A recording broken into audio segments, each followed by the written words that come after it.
नमस्कार विद्यार्थियों, आज जो अलंकार का जो अगला जो भाग है उसके बारे में हम चर्चा करेंगे। अगला है मानवीकरण। मानवीयकरण अर्थात मनुष्य का आकरण, अर्थात उसका चारित्रिक, उसका रूप सौंदर्य। इसमें है कि जहां काव्य में जड़ प्रकृति पर, जड़ प्रकृति क्या होगा, जड़ और चेतन, सजीव और निर्जीव वस्तुओं के बारे में, जड़ प्रकृति पर मानवीय क्रियाओं और भावनाओं का आरोप हो, अर्थात जो जड़ चेतन की जो चीजें हैं, सजीव और निर्जीव हैं, उनका मानवीय जो क्रियाएं हैं उनके ऊपर आरोप है, भावनाओं के ऊपर आरोप होना या उनके ऊपर अभेद्य होना। जैसे सजीव चीजों में, निर्जीव चीजों में सजीवता दर्शाना, अर्थात जो चीजें निर्जीव है ना उनको सजीवता प्रदान करना। कोई भी जड़ प्रकृति की जो चीज है, पहाड़ हैं, फूल हैं, पर्वत हैं, पेड़ पौधे हैं, उनको मानव के रूप में जो चित्रित करना जहां पाया जाता है ना, वहां मानवीकरण अलंकार होता है। जैसे बीती विभावरी जागरी, अंबर पनघट में डुबो रही तारा घट उषा नागरी। न्यू कहे बीती विभावरी जागरी, या रात्रि का वर्णन कर दिया कवि ने। अंबर रूपी पनघट में तारे रूपी घड़ों को और उषा रूपी नवयुवती, अर्थात यहाँ पनघट को अंबर मान लिया और घड़ों को तारे मान लिया और नागरी उषा रूपी नवयुवती को, ये दो आपस में इनका क्या हो गया, यहाँ पर क्रियाओं के ऊपर आरोप हो गया। एक सामान्य सा उदाहरण हो रहे हैं, मेघ आए बंठन के संवर के। मेघ बादल, बादलों को, बादल उमड़ उमड़ करके जब आकाश में आए तो कवि ने यहां कल्पना कर दी कि मेघ आए बंठन के संवर के, पहानु जो शहर के, पहानु मतलब मेहमान, जिस प्रकार से एक शहरी मेहमान का आगमन होता है शहर से गांव में, बंठन के आता, उसी प्रकार से यहां मेघों का। एक और दिया है, सोते संसार बीच जगकर सजकर रजनी बाले, रजनी बाला अर्थात रात्रि रूपी नायिका, कहां बेचने ले जाती हो ये गजरे तारों वाले। अर्थात इस सोते संसार बीच जगकर सजकर रजनी बाले, यहां रात्रि का कवि ने मानवीकरण कर दिया। रात्रि को एक नवयुवती मान लिया कि हे रजनी रात्रि रूपी नायिका, तुम इस समय आधी रात को ये गजरे तारों वाले, अर्थात तारे हैं जो आकाश में, उनको गजरे मान लिया, अर्थात तुम कहां बेचने ले जाती हो। यहां उनके ऊपर आरोपित होना पाया गया है। उसके बाद एक अलंकार है भ्रांतिमान।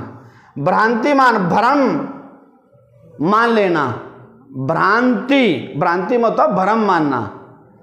कहा कि जहां काव्य में किसी भ्रम के कारण है प्रत्यक्ष को परोक्ष समझने का चमत्कार पूर्ण वर्णन होता है। प्रत्यक्ष क्या होता है, जो चीज सामने होती है। परोक्ष जो हमारे से लुप्त है, अदृश्य है, ऐसी कल्पना कर दे कि जो चीज है सामने उसमें भ्रम पैदा हो जाना। जैसे न कहे कुसुम जानकर बावरा, झपटा सुखे की लाल चोंच पर, तोते ने भी चोंच चलाई जामुन का फल उसे समझकर। यहां कवि ने क्या कल्पना कर दी, न कहे कुसुम जानकर बावरा। कुसुम और पलाश का पौधे के ऊपर जो फूल था वो लाल रंग का आता है। यहां क्या हो गया, बावरे को भ्रम हो गया। उस पलाश के पौधे के ऊपर वहां बैठा था भावरा और उसके ऊपर लाल रंग के फूल थे, कुसुम माने फूल, और जब वो ऊपर बैठा था और वो उस नीचे जो चोंच थी तोते की, यहां कहा ना झपटा सुखे की लाल चोंच पर, यहां भंवरे को भ्रम हो गया और उधर तोते को भ्रम हो गया। ऊपर से जब भंवरा नीचे उस लाल चोंच को फूल मानकर ऊपर से चला तो वहां तोते ने भी चोंच चलाई जामुन का फल उसे समझकर।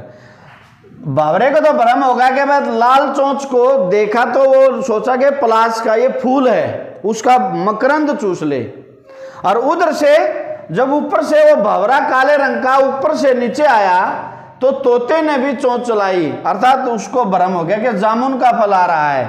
तोते ने भी चोंच चलाई जामुन का फल उसे समझकर, अर्थात तो यहाँ भ्रम हो गया, भ्रांति हो गई, तो इसलिए यहाँ पर भ्रांतिमान अलंकार है। एक है उल्लेख। उल्लेख है किसी का वर्णन करना अन्य प्रकार से, जैसे जहां काव्य में किसी वस्तु या पदार्थ का अनेक प्रकार से वर्णन किया जाए। अनेक प्रकार से मतलब भिन्न भिन्न प्रकार से उसको समझाने के लिए वर्णन किया जाता है, वहां पर होता है उल्लेख अलंकार। जैसे यहां कवि ने दर्शाया है, नो कहे तू रूप है किरण में और सौंदर्य है सुमन में, और है दीन हिंदुओं में और ईमान मुसलमानों में। यहाँ ईश्वर भगवान प्रभु का यहाँ दृश्य दर्शाया गया है। नो कहे हे प्रभु तू रूप है किरण में, अर्थात जो तेरा सौंदर्य है वो किरण में ऐसे लगता है कि भगवान की जो चमक पड़ रही है, और सौंदर्य है सुमन मतलब फूल में, और है दीन, दीन मतलब गरीब, हिंदुओं में दीन दया दया भाव, और ईमान मुसलमानों में, अर्थात जो ईमान है तेरा वो मुसलमानों में। यहाँ धर्मों के बारे में भी कवि ने बताया कि भाई ईश्वर के लिए सभी धर्म बराबर होते हैं। अगला है विभावना। विभावना में क्या है कि जहां काव्य में कारण न होने पर भी, अर्थात वहां कारण नहीं है परंतु फिर भी कार्य होने का चमत्कार पूर्ण वर्णन है, अर्थात वहां कारण नहीं है, किसी प्रकार का कारण नजर नहीं आता परंतु फिर भी कारण कार्य होने का चमत्कार पूर्ण वर्णन हो, वहां पर विभावना अलंकार होता है। जैसे बिनु पद चले, बिनु पद चले अर्थात बिना पैरों के चले, यह संभव है। सुने बिनु काना, बिना कानों के सुन रहा है। कर बिनु कर्म अर्थात हाथों के बिना वो कर्म कर रहा है। और करे विधि नाना अर्थात किस प्रकार से वो अनेक प्रकार से अपने कर्म कर रहा है, कार्य कर रहा है। अर्थात यहां कारण न होने पर भी बिनु पद चले और बिना पैरों के चल रहा है, परंतु फिर भी पैर हैं वो चलने के लिए हैं। सुने बिनु काना अर्थात कानों के बिना सुनता है, कान है वो कार्य क्या है सुनने का, तो यहां कारण न होने पर भी कार्य होने का चमत्कार पूर्ण वर्णन है, वो होते विभावना। अगला है अत्युक्ति। अति जमा उक्ति, यहां अत्युक्ति है, अति जमा युक्ति। यहां यण जो यण संधि है उसका यहां विभाजन हो रहा है। यहां क्या है कि जहां काव्य में किसी वस्तु का लोक सीमा से बढ़ा चढ़ाकर अतिशयोक्ति में वह उस विषय वस्तु व्यक्ति का लोक सीमा से बढ़ा चढ़ाकर प्रशंसा की जाए, वर्णन किया जाए, परंतु यहां है झूठी प्रशंसा की जाए। जो ये झूठी शब्द है ये है यहां पर अतियुक्ति। क्या? जैसे न्यू कहे मैं जमीन पर पांव ने धरती, अर्थात मैं जमीन पर पृथ्वी पर अपने पैरों को नहीं धरती। क्यों? छलते हैं, छलते थे मखमल के पैर, अर्थात मेरे पैर इतने कोमल हैं कि मखमल पर चलने से भी मेरे पांव में छाले पड़ जाते हैं। झूठी प्रशंसा होगी, बहुत ज्यादा बढ़ा तो दिया। यह कहना कि मैं जमीन पर पांव न धरती, अर्थात मैं जमीन पर पैर न रखती, ऐसा संभव है? क्यों? न्यू कहे छिलते थे मखमल के पैर, अर्थात मेरे पैर इतने कोमल थे कि मखमल पर चलने से भी छाले पड़ जाते थे। आंखें बिछ जाती थी मग में, अर्थात मेरी आंखें हैं वो मग रास्ते पर बिछ जाती थी जब मैं करने जाती सैर, अर्थात मैं जब सैर को जाती थी, भ्रमण को जाती थी, तो वहां कभी नहीं यहां पर इसका झूठी प्रशंसा बहुत ज्यादा बढ़ा चढ़ा दी। अगला है विरोधाभास। विरोधाभास, विरोध मतलब किसी का विरोध करना। कैसे? कि जहां काव्य में विरोध न होते हुए भी विरोध का आभास होता है, विरोध नहीं है परंतु उसका आभास हो रहा है। कैसे? नैन लगे जब से सखी, नैन लगे जब से सखी तब से लगत है नैन। विरोध हो रहा है कैसे? नो कहे नैन लगे जब से सखी, नो कहे हे सखी जब से मेरी नैन, नैन मतलब आंखें लगी, आंखें लगना मतलब दूसरे से प्रेम हो गया, भगवान से आसक्ति हो गई, तब से लगत ने नैन, अर्थात यहाँ क्या हो गया विरोध। नो कहे जब से भगवान मेरे सौपन में आने लगे हैं, मेरे हृदय में बस गए हैं, जब से मेरी रातों की नींद है वो खत्म होगी। लगत नैन मतलब आंखें चार होना, एक दूसरे से आंखों में आंखें मिलना। जब से मेरी आंखें उनसे लड़ी हैं तब से मेरी लगत नैन है, अर्थात मेरी आंखों की नींद खत्म होगी, रातों की नींद खत्म होगी। यहां होगा विरोध, न होते हुए विरोध का आभास हो रहा है। अगला है व्यतिरेक।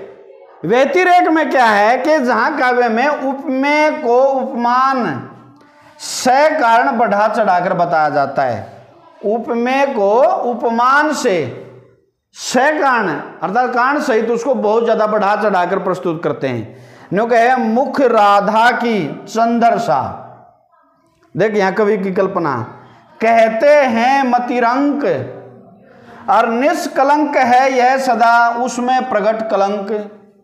यहां राधा के मुख की और चंद्रमास की दोनों की यहां आपस में तुलना कर दी, सामंजस्य बैठा दिया।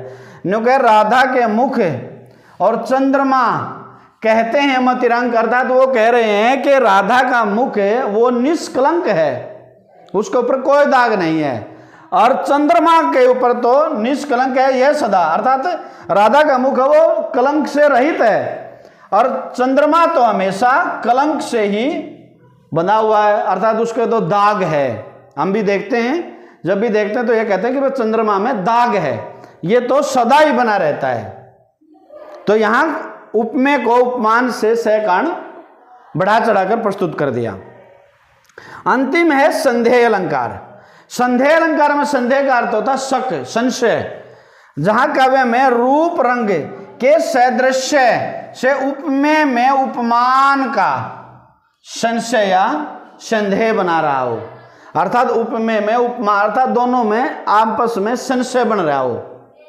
कैसे?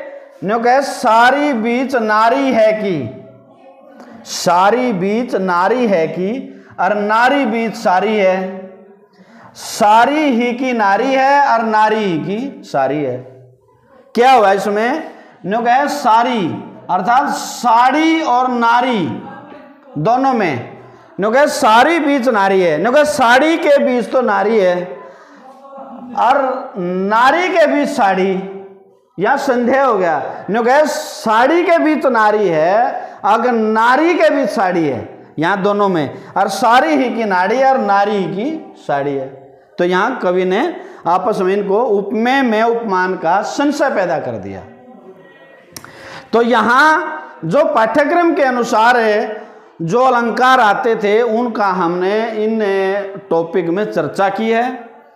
इसके अलावा और बहुत से अलंकार रहते हैं, परंतु जो कक्षा 9 से लेकर 12 तक जो पाठ्यक्रम में जो अलंकार आते हैं केवल आज हमने उन्हीं की चर्चा की है। तो इनको आप पढ़िए, देखिए, और कोई भी आपको संशय आए तो कमेंट बॉक्स में आप इनके बारे में चर्चा कर सकते हैं, बता सकते हैं।